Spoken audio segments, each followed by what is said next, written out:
You know when you see an athlete make an incredible play or a musician's fingers just fly across an instrument? It looks so effortless, doesn't it? But what's actually going on inside the brain to make that happen? Well, today we're going to pull back the curtain and look at the hidden blueprint behind every single physical move we make. Right. I mean, from a perfect tennis backhand to something as simple as walking and talking at the same time, our best movements feel totally automatic. But underneath that smooth, polished surface, there's this incredibly complex and honestly brilliant process that turns a simple thought into physical reality. So that's the big question, isn't it? How do we do that? Well, it turns out the brain doesn't just wing it. Not at all. For every single action, it builds a super detailed blueprint, a motor plan, before you even twitch a muscle.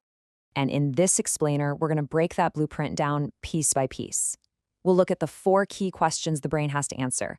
What am I doing? In what order? When do I move? And how hard do I push? And you'll see how mastering this process is really the secret to, well, mastery itself. Okay, let's dive right into that plan.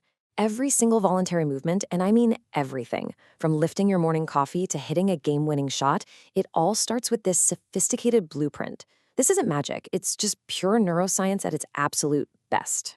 So this motor plan, it's built on 4 essential pillars. It has to define the goal, which is the what. It needs a sequence, the order of operations. It has to have a clock for timing, and finally an engine to figure out the muscular force. You get these 4 things right, and boom, you get smooth, coordinated action. Now, the brain is super clever about this.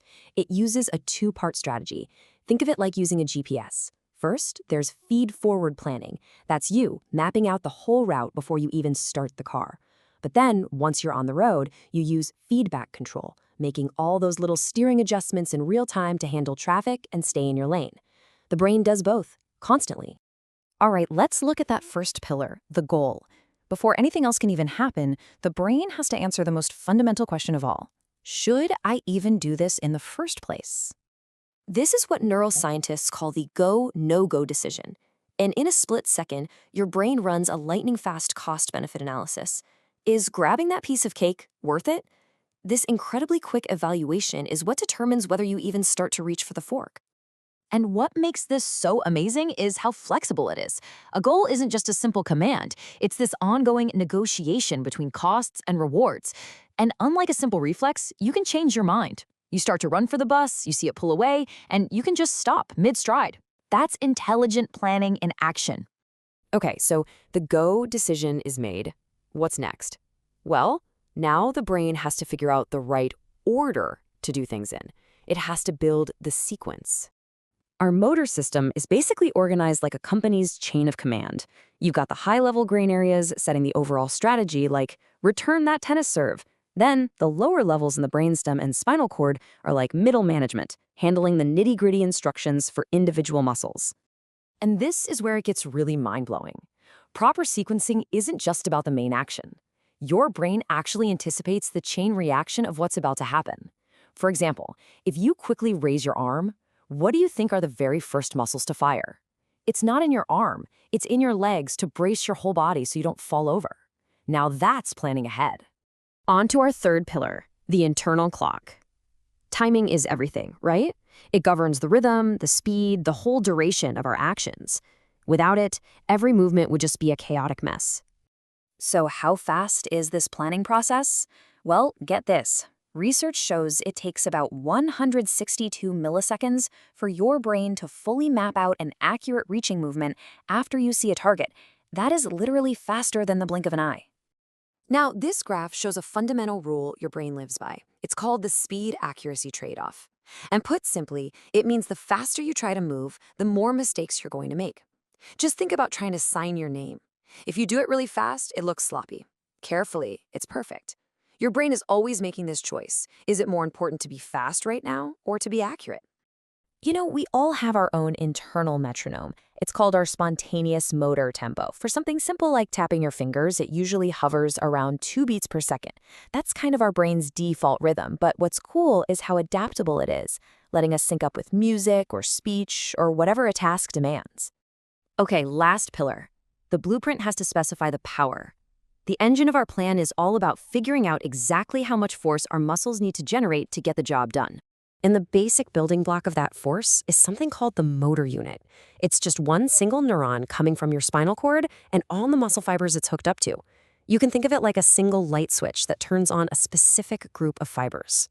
Now, to control how much force you use, the brain has two main tricks up its sleeve. The first is recruitment. It decides how many of those motor units to switch on. For a really light touch, just a few. For a heavy lift, a whole lot more.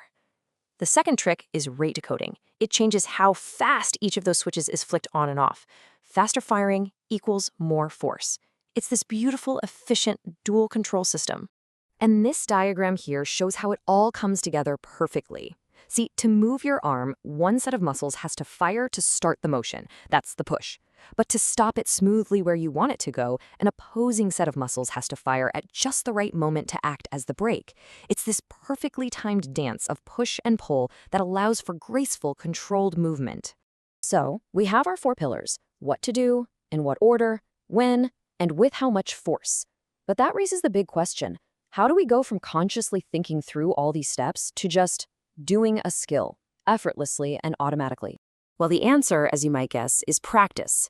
When you're a novice, every action is what's called a controlled process. It's slow, it requires all of your attention, and frankly, it feels clumsy. But with enough repetition, it becomes an automatic process. It's fast, it's fluid, and it runs in the background, freeing up your conscious brain to think about other things.